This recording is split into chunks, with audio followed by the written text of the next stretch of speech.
नमस्कार प्रणाम हर हर महादेव। हाँ भैया जी, हई बस शिव मंदिर जौन की हमनी के गांव में बटे और एजा होके जाता 24 घंटा के अखंड अष्टजाम। देख सकतनी पोस्टर भी लाग गल बा।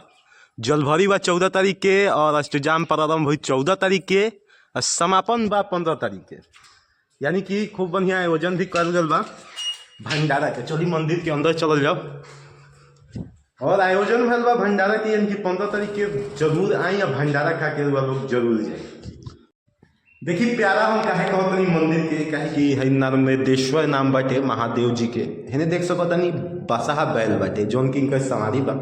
हेने गणेश जी बारन और भगवान लोग बहुत बालो। अपन दान पेटी बा में दानो कर सकतनी लोग आके। मतलब बहुत खूबसूरत मंदिर बाटे और बहुत प्यारा ही मंदिर बाटे, बहुत अच्छा बाटे। 14 तारीख के वो लोग के पूरा जहां से हमारे वीडियो देखते नहीं लोग वो लोग आए, जरूर आई, भारी से भारी मात्रा में आई और अष्टजाम के जल भरी में शामिल होके पुण्य के भागी बनी। अब बहुत प्यारा बात। चलिए थोड़ा बाहर से देखा जाए तब लोग का बा। बाहर से तो और बढ़िया लगल मंदिर के लोग। थोड़ा सा दूर अगर जाई तो और बढ़िया से देखाएम तो और बढ़िया लगी।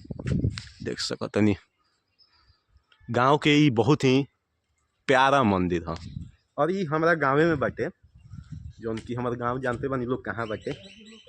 छपरा जिला में पड़ला, गरखा में। तो गरखा में बहुत ही अच्छा मंदिर बनल बाटे ही। तो चलिए अष्टजाम में वो लोग जरूर शामिल होगी। तो वीडियो के हम समाप्त करत नहीं, मिलल जी अगला वीडियो में। तब तक के लिए हर हर महादेव, जय हिंद।